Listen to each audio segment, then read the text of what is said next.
حضرت علی کرم اللہ وجہ الکریم نے فرمایا، اگر کوئی تم کو صرف اپنی ضرورت کے وقت یاد کرتا ہے تو پریشان مت ہونا، بلکہ فخر کرنا کہ اس کو اندھیروں میں روشنی کی ضرورت ہے اور وہ تم ہو۔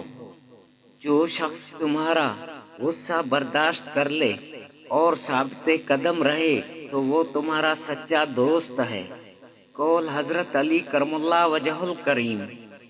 نماز کی فکر اپنے اوپر فرض کر لو، خدا کی قسم دنیا کی فکر سے آزاد ہو جاؤ گے اور کامیابی تمہارے قدم چومے گی۔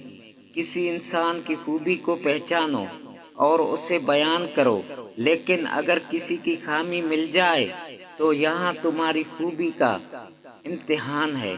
جو چغل خور کی بات پر اعتماد کرتا ہے وہ اپنے دوست کو اپنے ہاتھوں سے گنوا دیتا ہے۔ ہر انسان کی قیمت اس کی عقل کے مطابق ہے۔